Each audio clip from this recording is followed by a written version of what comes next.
대부분의 신앙인들이 그가 눈을 떴다는 사실 확인하는 데에는 적어도 상당한 시일이 걸려야 할 것입니다. 보면서도 모릅니다. 그런데 그것을 확인시켜 주지 않으면 죽을 때까지 모르는 사람이 많습니다. 왜냐하면 확인을 원인으로 해놓았기 때문입니다. 나는 혹시 가짜가 아닐까? 나 혼자 잘 믿는다고 우기고 있는 것이 아닐까? 우리가 얼마나 많이 잘못 행하고는 부들부들 떨곤 했습니까? 아닙니다. 확인을 하십시오. 눈을 떴는지 안 떴는지 그것이 확인됐다면 다른 것은 걱정할 필요가 없습니다. 마음 놓고 나가서 오늘부터 하고 싶은 것을 하십시오. 그러나 이것만은 분명하게 확인하십시오. 하나님께서 내 눈을 뜨게 해주었는데 나는 눈을 뜨나 안 뜨나 똑같은 삶을 살고 있구나. 우리가 영적으로 눈을 떴는지 안 떴는지 확인을 하라는 거예요. 영적으로 눈이 떴는지 안 떴는지 확인하는 것이 뭘 말하는 거예요? 구원에 대해 확신을 말하는 거예요. 내가 예수님 안에서 거듭났는지, 내가 하나님의 자녀와 백성이 되었는지, 구원에 대한 믿음과 확신이 있는지 그걸 확인하라는 거예요. 어떻게 확인해요? 보통 우리들은 체험과 경험으로 확인할 때가 많다라는 거예요. 그런데 우리가 그것은 앞서서 배웠던 것처럼 나 자신을 원인으로 해가지고 발견한 거기 때문에 옳은 것이 아니에요. 우리에게 있어서 원인은 뭐예요? 구원의 원인은 오직 하나님의 은혜예요. 예수님의 대속의 공로밖에 없다라는 거예요. 그 사실을 우리가 확인할 때 우리는 나에게서 원인과 근거를 찾지 않고 오직 하나님과 예수님께 원인과 근거를 찾아서 내가 영적으로 눈이 떴구나, 거듭났구나, 하나님의 자녀가 되었구나, 구원받았구나, 이 사실을 확신하면 우리 가운데, 우리 마음 가운데 뭐가 있겠어요? 영적인 자유함이 있다는 거예요. 그런데 문제는 뭐예요? 구원받았는데 영적으로 눈이 띄어졌는데 하나님의 자녀가 되었는데 하나님의 자녀가 된 후나 그 전이나 별반 다를 것이 없는 삶을 살면 안 된다는 거예요. 나는 분명히 눈이 떴어. 영적인 소경에서 다시 하나님의 은혜로 영적으로, 이게 소경이 아니라 영적으로 볼 수 있는 눈을 떴어요. 그런데 여전히 나는 영적인 소경처럼 살고 있다면 어떻게 되겠어요, 여러분? 불행한 거죠. 예수님 안에 들어왔다면, 예수님 안에서 거듭났다면 우리는 더 이상 누구의 소유예요? 하나님의 소유예요. 마귀의 소유, 죄의 노예가 아니라는 거예요. 한번 하나님의 소유가 됐으면 절대로 빼앗길 수가 없어요. 소유는 변하지 않아요. 신분은 변하지 않아요. 그런데 문제는 뭐예요? 우리가 죄의 노예가 되진 않겠지만 포로로 살 수 있다는 거예요. 하나님의 자녀인데 하나님의 자녀답지 못하게 살 수는 있다는 거예요. 하나님의 자녀로서 누릴 수 있는 그러한 특권을 누리지 못하고 어떻게 해요? 탕자처럼 그렇게 고생하며 살 수는 있다는 거예요. 하나님께서 내 눈을 뜨게 해주었는데 나는 눈을 뜨나 안 뜨나 똑같은 삶을 살고 있구나. 이렇게 자신을 확인하십시오. 또한 죄도 짓게 될 것입니다. 그것은 말릴 수 있는 부분이 아닙니다. 그런데 언제 우리가 죄에서 손을 떼느냐 하면 일단 터지고 나서야 손을 뗍니다. 하나님의 은혜에 감사해서 죄를 짓지 말아야 되는데 우리는 본능이 그렇지 않다는 거예요. 그렇죠? 아직 성화되지 않기 때문에 우리가 정말로 성화가 많이 되어지면은 하나님의 은혜 때문에 죄악 길로 안 가겠죠? 근데 우리는 아직 어린아이 같은 수준이기 때문에 쥐어 터져야지 죄를 안 짓는다는 거예요. 손이 데이든가 갈라지든가 해야 손을 떼지 그 전에는 절대 손을 안 뗍니다. 이것은 절대로 공갈이 아닙니다. 우리가 기억해야 할 문제인 것입니다. 이렇게 말씀드리는 것은 우리가 그 일을 당할 때 최소한 쓸데없이 근거가 흔들리거나 근본적인 방향이 있지 않기를 바라는 마음에서입니다. 요한복음 3장 1절부터 5절까지 봅시다. 바리새인 중에 니고데모라고 하는 사람이 있으니 유대인의 간원이라 그가 밤에 예수께 와서 가로되 랍비여 우리가 당신은 하나님께로 오신 선생인 줄 아나이다. 하나님이 함께하지 아니하시면 당신의 행하시는 이 표적을 아무라도 할 수 없습니다. 예수께서 대답하여 가라사대 진실로 진실로 내게 이르노니 거듭나지 아니하면 하나님 나라를 볼 수 없느니라. 니고데모가 가로되 사람이 늙으면 어떻게 날 수 있습니까?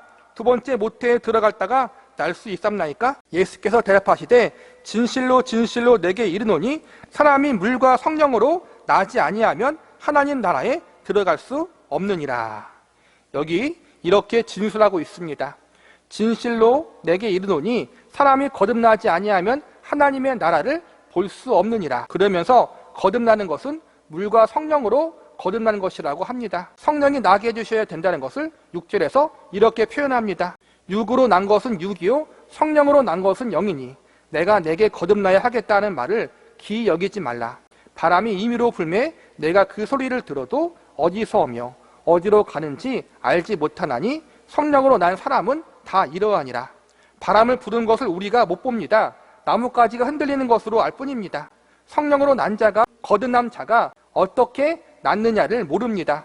거듭났다는 것만 압니다. 곧 거듭난 것을 알지 어떻게 낫는가를 모르는 것입니다. 단지 하나님이 거듭나게 해주셨다는 것만 알 뿐입니다. 그러니까 우리의 구원이 나를 통해서 또 세상의 그 어떤 것을 통해서 이루어지는 것이 아니기 때문에 나나 세상의 다른 것을 바라볼 때는 절대로 구원의 원인을 찾을 수 없다는 거예요. 구원받은 현상은 뭐예요? 하나님을 아버지라 부르고 예수님을 구주로 영접하는 거잖아요. 그렇죠? 믿음대로 살려고 하는 것이고 그런 결과는 나타났어요. 그 결과가 내가 거듭났다는 것을 보여주는 거예요. 하지만 원인은 결코 나나 다른 것을 찾을 수 없어요. 오직 원인은 하나님과 예수님께만 찾을 수 있다는 거예요. 성령님께만 찾을 수 있다는 거예요. 즉 결론은 하나님이 나를 거듭나게 해주셨다. 하나님이 나를 구원해 주셨다. 하나님이 나를 자녀 삼으셨다. 이것만 알 수 있다는 거예요. 이게 정답이라는 거예요. 자꾸만 다른 것에서 정답을 찾지 말라는 거예요, 여러분. 우리가 지금 출애굽 사건을 하면서 이 문제를 다루는 것은 우리가 어디에서 가장 많은 신앙의 흔들림이 있고 신앙의 유혹이 있고 스스로의 좌절이 있는가 하는 이유가 바로 이 문제를 근본적으로 정리해 놓지 못하기 때문임을 알게 하기 위해서입니다. 이 문제를 정리해 놓지 못할 때의 싸움은 내가 정말 하나님의 백성인가 아닌가 하는 것입니다. 소속이 어딘지 모르기 때문에 정상적인 삶에 대한 확신이 없게 됩니다. 인간에게 자신이 없는 것만큼 불행한 것은 없습니다. 이제 광야 생활에서 그런 난센스들이 어떻게 나타나는가를 성경이 이렇게 말씀합니다. 신명기 12장 8절을 봅시다. 우리가 오늘날 여기서 각기 소견대로 하였거니와 너희가 거기서는 하지 말지니라. 모세가 이스라엘 백성들 앞에 이런 유언을 합니다. 여기는 광야이고 거기는 가나안입니다. 지금 성서가 출애굽 사건을 통해서 두 가지 비유 중에 그 첫 번째 비유인 구원의 즉각성, 곧 우리가 구원을 얻으면 성령으로 거듭나면 믿음이라는 하나님의 은혜로 우리가 하나님의 사람이 되고 나면 하나님의 소유 아래 있습니다. 그런데도 불구하고 그렇게 살지 못하는 바보 같은 신앙생활을 광야 생활에다 비유하고 있는 것입니다.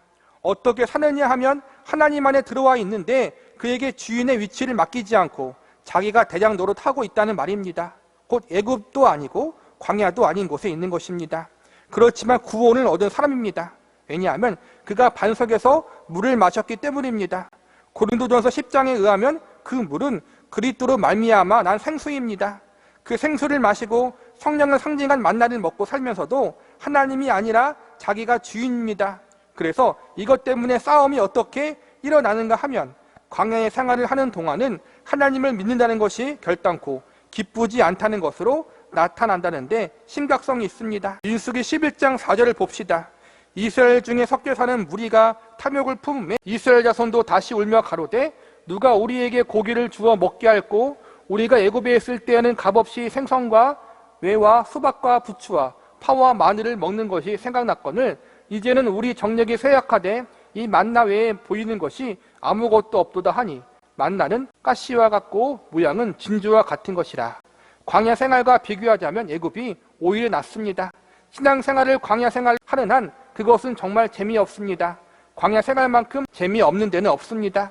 지금 이 사건이 여호수아 5장에서 어떻게 달라지나 봅시다. 5장 13절에서부터 15절까지입니다. 여호수아가 여리고에 가까이 왔을 때 눈을 들어 본즉 한 사람이 칼을 빼어 손에 들고 마주 섰는지라. 여호수아가 나아가서 그에게 묻되 너는 우리를 위하느냐 우리의 대적을 위하느냐. 그가 가로되 아니라 나는 여호와의 군대 장관으로 여기 왔느니라. 여호수아가 땅에 엎드려 절하고 가로되 나의 주여 종에게 무슨 말씀을 하리 하시나이까. 여호와의 군대 장관이 여호수아에게 이르되 내 발에서 신을 벗으라. 내가 선 곳은 거룩하니라. 여호수아가 그대로 행하니라. 여호수아가 이제 가나안에 들어가서 여리고성을 향하여 가는데 누가 칼을 들고 서 있습니까? 우리 편이냐 적이냐고 물으니까 나는 여호와의 군대 장관으로 이제 왔느니라고 대답합니다. 어느 곳이기에 이제 온 것일까요? 가나안이기 때문에 드디어 여호와께서 주인 노릇하러 오신 것입니다. 그가 주인이십니다. 무릎 꿇은 여호수아에게 신을 벗을 것을 요구하십니다. 구약에서는 이런 대목이 많이 나옵니다만 신을 벗는 것은 거룩하다는 뜻 위에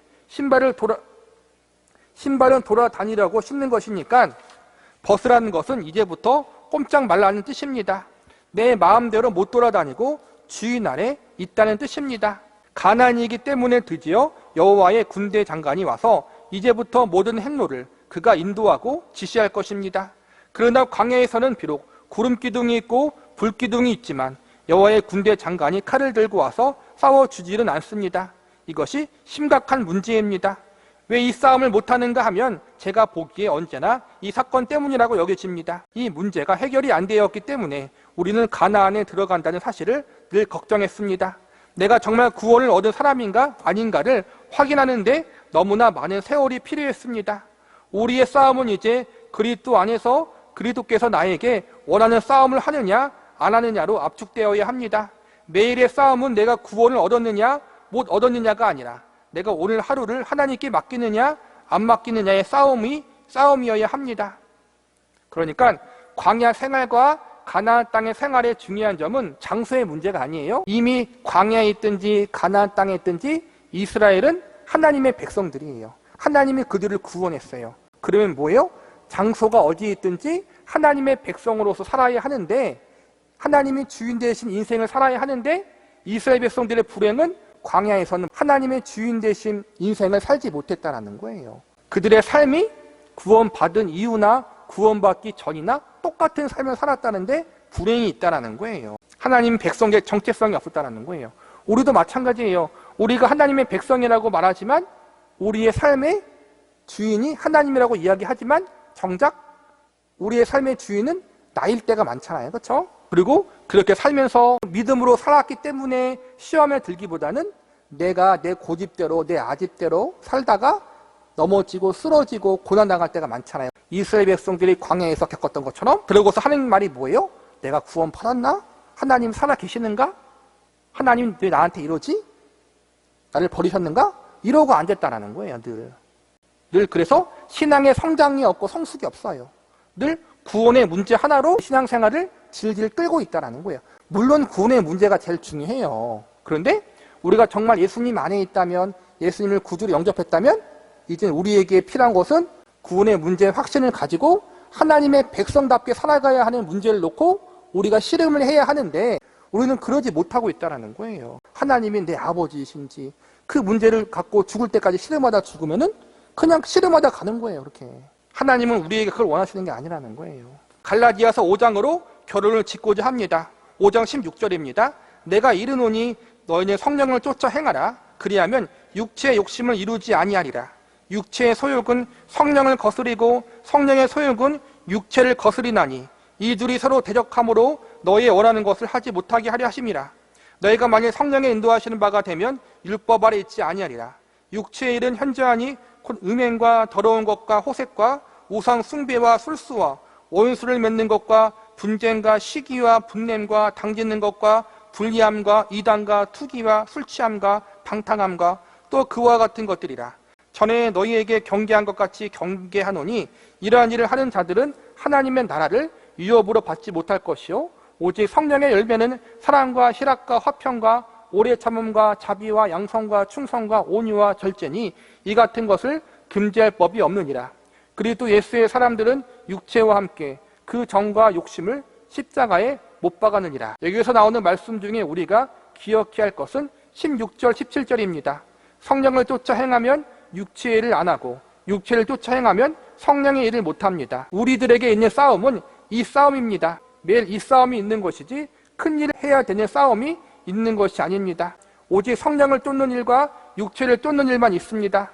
우리의 싸움은 이제부터 하나님의 자녀로서 여호와의 군대 장관 앞에 무릎 꿇어 오늘 하루의 생애를 그가 요구하시는 대로 순종하느냐 안 하느냐의 싸움이어야 합니다. 그러기 위해 이것이냐 저것이냐를 구별해내는 영적 안목이 훨씬 날카로워야 하고 수준이 있어야 합니다. 하나님의 뜻에 따라, 예수님의 뜻에 따라 성령을 쫓아 행하는 삶을 살아야 하는 것이 믿음의 선한 싸움이고, 이것이 우리가 감당해야 할 이 땅에서의 삶이라는 거예요. 하나님은 제가 늘 강조하잖아요. 일 중심적인 분이 아니에요. 하나님이 내가 일을 제대로 안 하면 사랑하지 않고 하나님 나를 버리시는가? 이런 강박관념에 빠진 사람들이 있어요. 그래서 정말 열심히 교회를 다니고 전도하고 봉사하지만 그 가운데 기쁨이 없는 사람들이 정말 많이 있더라고요. 그건 아니잖아요. 그렇죠? 하나님은 그런 분이 아니에요. 하나님은 우리를 일로 만난 사이가 아니라는 거예요. 하나님은 우리를 가장 사랑하시는 아버지라는 거예요. 그 하나님 우리에게 원하시는 것은 어떠한 일을 이루는 업적이 아니에요. 잘하고 못하고의 문제가 아니에요. 어떤 일을. 하나님이 우리에게 제일 먼저 원하시는 것은 성숙이에요. 하나님을 알아가는 것, 하나님을 닮아가는 것, 예수님을 닮아가는 것. 그래서 하나님의 가장 최우선은 구원이고, 두 번째는 뭐예요? 구원받은 성도의 성화예요. 이 부분으로 성경을 봐야 된다는 거예요. 성령의 역사가 뭐예요? 자꾸 우리 성령의 역사를 신비적으로 어떠한 기적을 일으키는 역사, 병을 치료하고 어떠한 것을 막 환상을 보게 하고, 그게 성령의 역사의 모든 것이 아니에요. 성령의 제일 첫 번째 역할이 뭐예요? 하나님과 예수님을 증거하는 거란 말이에요. 즉 구원이에요. 성령님이 우리 가운데 역사하셔야지 우리의 완악한 마음이 열려서 예수님을 영접하게 되잖아요. 그렇죠? 그게 구원에 대한 역사가 성령님의 제일 우선순위 역사예요. 두 번째는 뭐예요? 구원받은 성도들의 삶 가운데, 그들의 몸 가운데 영원히 함께하사 구원받은 성도가 하나님을 닮아가고 예수님을 닮아가는 삶을 살아갈 수 있도록 역사하시는 게 성령님의 두 번째 역사예요. 즉 구원과 성화에 대한 것이 성령의 가장 큰 역사라는 거예요, 여러분. 다른 게 아니라. 구원에 대한 확신도 없고 성화에 대한 모습도 없는데 성령을 이야기하면 안 된다는 거예요. 왜 하나님이 우리에게 예수님의 생명을 주시고 성령님을 우리 가운데 거하게 하셨어요? 이 싸움을 하라는 거예요. 구원받은 자로서 살아갈 수 있도록. 오늘 너무 여러 가지를 해서 소화불량이 생기게 되었습니다만, 곰곰이 생각을 해서 이 문제만이라도 확실하게 마음속에 분명하게 선을 그어서 다시 이 문제로 흔들리지 마시기 바랍니다. 그리고 우리에게 주어진 하루의 삶이 얼마나 소중하고 내가 힘있게 살아야만 하는가 하는 것으로 이제 목전을 두고 싸우십시오. 우리가 이 싸움을 못하고 있어서 제일 안타깝습니다. 한 예를 들겠습니다. 제가 가르치는 제자 중에 어떤 남녀가 연애를 하는데 남자가 3살 아래입니다. 그래서 양쪽 집에서 다 큰일이 난 것처럼 법석을 떨면서 말리고 있습니다. 그러나 이 문제는 이렇게 풀어야 합니다. 두 남녀가 함께 살아야 할 문제에 대해서 둘의 적성이나 개성, 그리고 준비해야 할 실제로 필요한 문제에 직면하게 될 텐데, 만약 옆에서 두 사람의 결합을 막고 반대하는 것으로 싸움을 한다면 두 사람이 살아가기 위해서 실제적으로 준비해야 할 일에 임하지 못하게 되는 법입니다. 왜 제가 이렇게 아우성을 치는가 하는 것을 아시겠습니까? 이게 20년, 거의 30년 전에 쓰여진 것이니까 지금이야 나이 차이가 크게 문제가 안 되지만 30년 전만 해도 그런 게 컸잖아요. 그렇죠?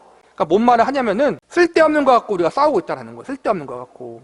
나이 차가 3살 나는 게 뭔 차이 큰 문제예요. 서로 믿음이 맞는데. 그렇잖아요. 하나님 안에서.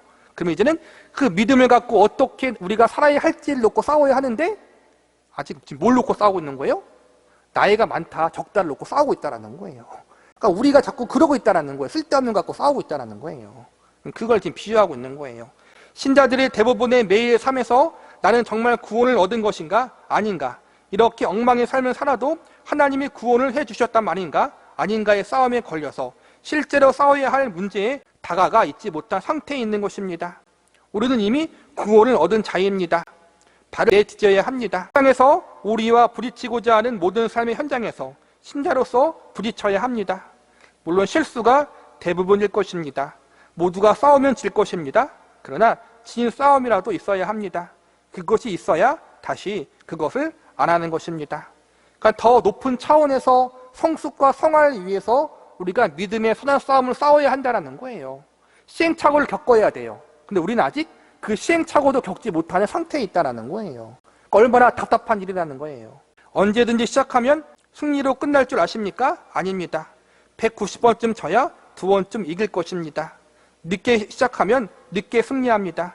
신자에게 필요한 싸움이 바로 이것이라고 생각합니다. 빨리 실수해서 더 이상 실수할 것이 없도록 모든 실수를 채우십시오.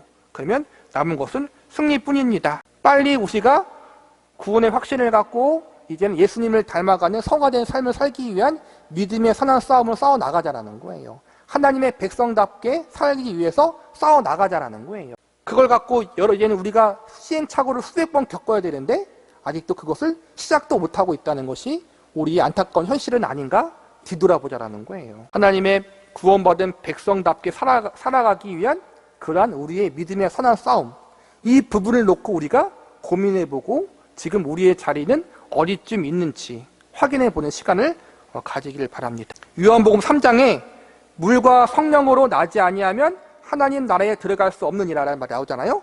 물과 성령, 그러니까 구원에 대한 이야기를 할 때 이단들이 많이 써먹는 얘기라 잠깐 제가 언급하는 거예요. 성령은 이해 가시죠? 우리가 예수님을 믿게 되는 것, 하나님을 아버지라 부르게 되는 것, 복음을 받아들이게 되는 것은 누구의 역사예요? 성령의 역사예요. 그렇죠? 우리는 절대로 스스로 마음문을 열어서 복음을 받아들이지 않아요. 그래서 성령으로 난다는 것은 성령님이 우리 마음문을 열어서 복음을 듣게 하시고 받아들이게 하시고 예수님을 영접하도록 역사하는 걸 이야기하는 거예요. 성령으로 난다는 게. 그럼 물은 뭐겠어요? 이 구절만 보면 안 돼요. 성경의 전체적인 걸 봐야 돼요. 우리가 구원을 어떻게 받아요? 예수님을 믿음으로, 예수님을 나의 구세주로 믿고 영접할 때 구원 받는 거잖아요. 그렇죠? 예수님을 나의 구주로 믿고 영접하는 것은 성령의 역사예요. 그럼 물은 뭘 말하겠어요? 예수님을 말하는 거예요. 즉 구약을 배울 때 부정을 씻는 물이라는 걸 배웠어요. 부정을 씻는 물. 죄를 지었을 때 내가 하나님 앞에 부정한 일을 했을 때 부정을 씻는 물을 통해서 씻는 게 있거든요. 비슷해요. 물은 깨끗이 씻는 거잖아요. 그렇죠? 그러니까 죄를 씻는 거라 보시면 돼요. 즉 우리의 죄를 용서함 받고 사함 받는 것은 오직 예수님의 대속의 은혜와 공로밖에 없잖아요. 예수님의 보혈을 의미하는 거예요. 물과 성령으로 난다는 것은 뭐예요? 예수님을 구세주로 믿고 영접하는 것인데 그게 성령의 역사로 가능하다. 그렇게 보시면 돼요, 여러분. 그러니까 물을 이상하게 보지 말라는 거예요. 복음은 어려운 게 아니에요. 이상한 게 새로운 게 아니에요, 여러분. 전혀 새로운 게 아니에요. 물이 이거다, 저거다. 자꾸 그러면 안 돼요, 여러분. 또 말씀도 마찬가지예요. 말씀으로 말미암아 우리가 거듭나는 것도 말씀의 복음을 이야기하는 거거든요. 이상한 게 아니에요. 절대로 여러분 이상한 것에 빠지면 안 된다는 것을 잠깐 여러분께 이야기하는 거예요.